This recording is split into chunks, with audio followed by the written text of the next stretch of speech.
छठवां अध्याय। यज्ञदत्त व उसके पुत्र का वर्णन।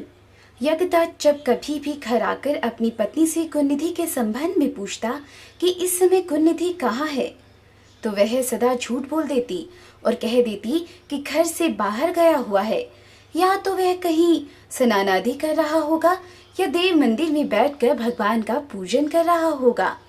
यज्ञदत्त अपने पुत्र के संबंध में इस प्रकार हमेशा अंधेरे में ही रहा। असली भेद न जानते हुए उसने ग्रह सूत्र के अनुसार गुणनिधि का विवाह भी कर दिया। विवाह हो जाने के पश्चात यज्ञदत्त की पत्नी सदा पुत्र को समझाती कि तुम्हारे पिता बड़े महात्मा हैं, अतएव उसके साथ ही बड़े भारी क्रोधी भी हैं। जब उनको तुम्हारे बारे में मालूम होगा तो इसके लिए तुम्हें और मुझे दोनों को ही दंड देंगे। तुम्हारा कुल बड़ा पवित्र है, फिर तुम यह बुरे काम क्यों करते हो? परंतु गुणनिधि पर माँ के समझाने का कुछ भी प्रभाव नहीं पड़ा। सातवां अध्याय। यज्ञदत्त का अपने पुत्र के बारे में अपनी पत्नी से पूछना, पत्नी द्वारा झूठ बोलना। जब कभी यज्ञदत्त अपनी पत्नी से अपने पुत्र के बारे में पूछता तो वह बात बनाकर उसको टाल देती। आखिर कब तक? एक दिन उसने पिता की अंगूठी चुराकर किसी जुआरी को दे दी। जब यज्ञदूत ने उस जुआरी से पूछा कि ये अंगूठी किसके हाथ में कैसे आई, तो जुआरी ने यज्ञदत्त से कहा कि उसने उनकी अंगूठी नहीं चुराई, किंतु उसके यहाँ तो ऐसे बहुत सी अंगूठियां मौजूद हैं। क्या मेरी अंगूठी देखकर आपकी नीयत तो नहीं बिगड़ गई? यज्ञदत्त ने जुआरी की बात सुनकर कहा, सुनो लल्ला, ये अंगूठी मेरी है और मुझे राजा के यहाँ से मिली है। तुम झूठ बोलकर इसे अपनी ना बताओ, परंतु ये बताओ कि ये अंगूठी तुम्हारे पास कैसे आई? यज्ञदत्त की बात सुनकर जुआरी को क्रोध आ गया। उसने गरज कर कहा, जो सच सुनना चाहते हो तो ध्यान पूर्वक सुनो। ये अंगूठी तुम्हारे पुत्र गुणनिधि ने मेरे पास जुए में हारी है। उसने यही अंगूठी ही जुए में नहीं हारी, किंतु आज तक जुए में बहुत सा धन भी घर से चुरा कर हारा है। आप जितने ही सज्जन, साधु तथा धर्मात्मा है, आपका पुत्र उतना ही बड़ा बदमाश है। दुख इस बात का है कि आप इतने बड़े विद्वान होते हुए भी आज तक अपने पुत्र की करतूतों को नहीं जान सके। जुआरी की बात सुनकर यज्ञदत्त का मारे लज्जा का बुरा हाल हो गया। वह मारे लज्जा के मुंह ढापे हुए तथा सिर झुकाए हुए अपने घर पहुंचा और घर आने के बाद ही अपनी पत्नी से पूछा कि गुणनिधि कहाँ है? वह अंगूठी कहाँ है जो कि उस दिन तूने उपटना करते मेरे हाथ से ले ली थी? मुझे उसकी आवश्यकता है, उसे लाकर मुझे दे। यज्ञदत्त की बात सुनकर उसकी पत्नी ने उत्तर दिया, वह अंगूठी मैंने यही कहीं रख दी थी, अब मुझे याद नहीं आ रहा कि कहाँ रखी थी। स्त्री की बात सुनकर यज्ञदत्त ने कहा, तुम झूठी हो। जब कभी भी मैंने तुमसे गुणनिधि के बारे में पूछा, तुमने मुझे झूठी बात बनाकर टालने की कोशिश की है। अच्छा, तुम अंगूठी की बात जाने दो और मुझे बताओ कि घर का अन्य बहुमूल्य सामान कहाँ है? न जाने मेरे किन पापों के कारण मेरे यहाँ ऐसा पुत्र पैदा हुआ है। फिर जब उसने घर का दूसरा कीमती सामान देखा तो मालूम हुआ कि सभी बहुमूल्य वस्तुएं गायब थी। इस पे यज्ञदत्त ने हाथ में जल लेकर पत्नी और पुत्र को तिलांजलि दे दी और एक ब्राह्मण की कन्या से दूसरा विवाह भी कर लिया। आठवां अध्याय। यज्ञदत्त का अपने पुत्र व पत्नी को तिलांजलि देना। जब गुणनिधि को मालूम हुआ कि उसके पिता को सारा भेद मालूम हो गया है और उसने उसे और उसकी माँ को तिलांजलि दे दी है, तो उसको बड़ा दुख हुआ और अपनी करनी पर पछताने लगा। वह भूखा प्यासा शिव मंदिर के पास जाकर बैठ गया। उस दिन शिवरात्रि का व्रत था। लोगों ने मंदिर में आकर भगवान शिव का पूजन किया, फिर तरह तरह के पकवान तथा खाद्य सामग्री ऊपर चढ़ाई। जब लोग भगवान का पूजन आदि करके मंदिर में सो गए तो गुणनिधि ने मंदिर के भीतर प्रवेश किया और खाने पीने का सामान उठाकर बाहर की ओर भागा, मगर चलते चलते उसका पैर एक सोते हुए शिव भक्त पर टकरा गया। फिर क्या था, उस भक्त के मुंह से चोर चोर का शब्द सुनकर सभी लोग जाग उठे और दौड़ते हुए गुणनिधि का पीछा किया। बहुत से नागरिक भी उन भक्तों के साथ मिल गए। अंत में उन लोगों ने दौड़ते हुए गुणनिधि को पकड़ लिया और सब ने मिलकर उसको ऐसा मारा कि वह मर गया। उसके मरने के साथ ही यमदूतों ने आकर उसे घेर लिया और निर्दयता पूर्वक उसे मारने लगे। उधर भगवान सदाशिव ने अपने गणों से कहा, यदि गुणनिधि बड़ा पापी, दुराचारी और कुकर्मी है, फिर भी उसने शिवरात्रि का व्रत रखकर जागरण किया, हमारे पूजन को देखा, हमारे दर्शन किए। दीपक में लिंग शरीर पर गिरती हुई छाया को इसने निवारण किया है। रात्रि में अपना वस्त्र फाड़कर उसमें बत्ती डाली है। प्रसंगवश उसने हमारे गुणों का श्रवण किया है तथा ऐसे ही और धर्म कार्य किए हैं। अतः वह हमारे लोक को ही आएगा और कुछ दिनों तक यहाँ रहेगा।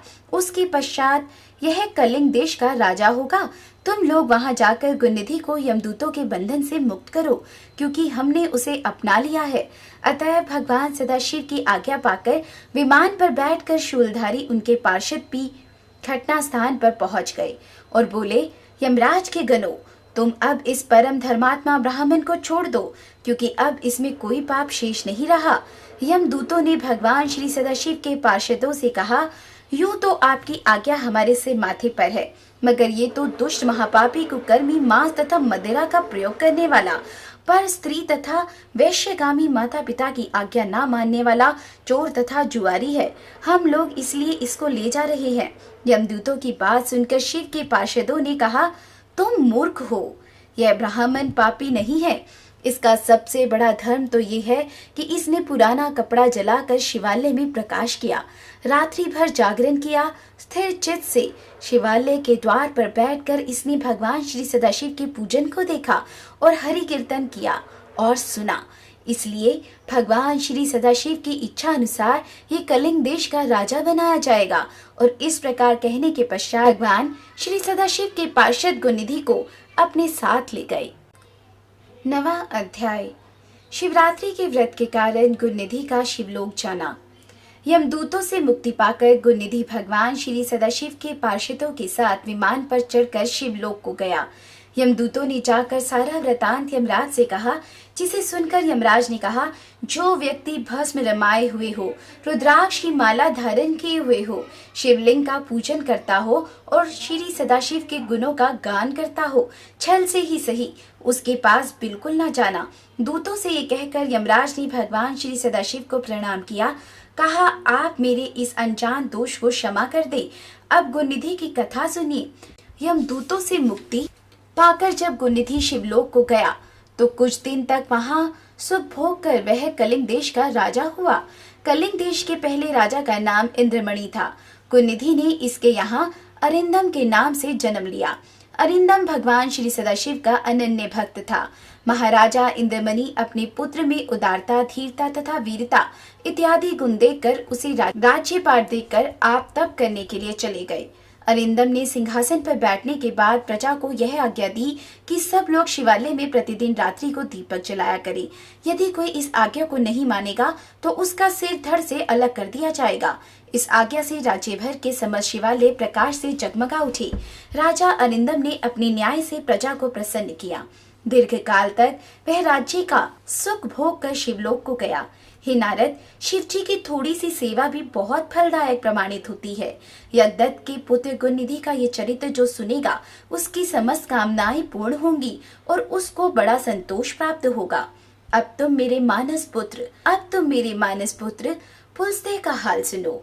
मेरे पहले पदम कल्प में मेरे मानस पुत्र पुलस्त्य से विश्रवा का जन्म हुआ था, जिसके यहाँ एक वैश्रवन नाम का पुत्र हुआ था, जिसने भगवान श्री सदाशिव का उग्र तप किया।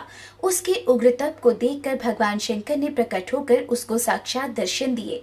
भगवान श्री शंकर को देखकर श्री श्रवण ने कहा, प्रभु, आपके अपरामित तेज को देखकर मेरे नेत्र अपने आप बंद हो जाते हैं। अतः मुझको इतनी सामर्थ्य दीजिए जिससे कि मैं आपके चरणों के दर्शन कर सकूं। वह वैश्रवन यज्ञदत्त का पुत्र गुणनिधि ही था।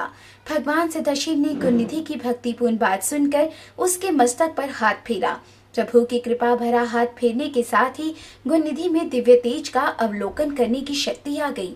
उसने भगवान श्री सदाशिव के साथ भगवती शिवा को देखा तो वह सोचने लगा कि यह गुणवती तथा रूपवती स्त्री कौन है जो अकारण ही गुण के मन को मोहित करती है। ये बड़ी सौभाग्यवती है जो भगवान के इतने निकट रहती है। इसके माता पिता भी धन्य हैं जिन्होंने की ऐसी रूपवती कन्या को जन्म दिया है।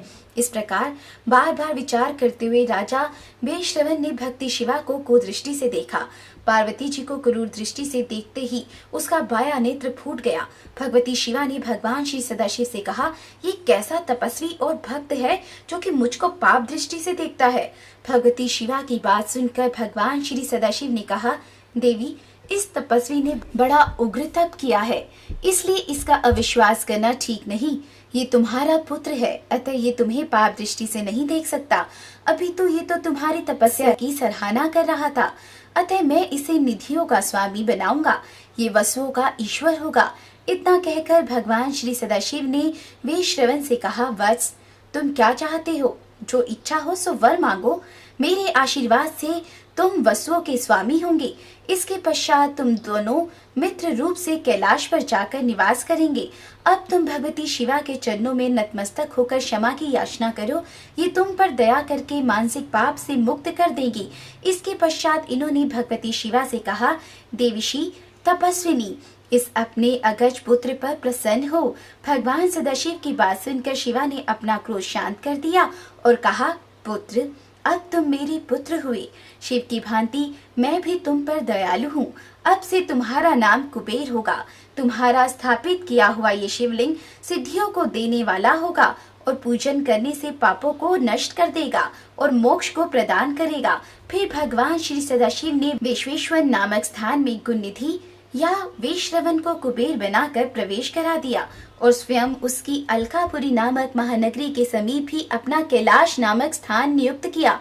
वैश्रवण को वरदान प्रदान करके भगवती शिवा के साथ भगवान श्री सदाशिव अंतर्ध्यान हो गए। भगवान सदाशिव की कृपा से वह अनंत धन रत्नों के स्वामी हुए और अलकापुरी का राज्य प्राप्त करके शिव मित्र के नाम से प्रसिद्ध हुए।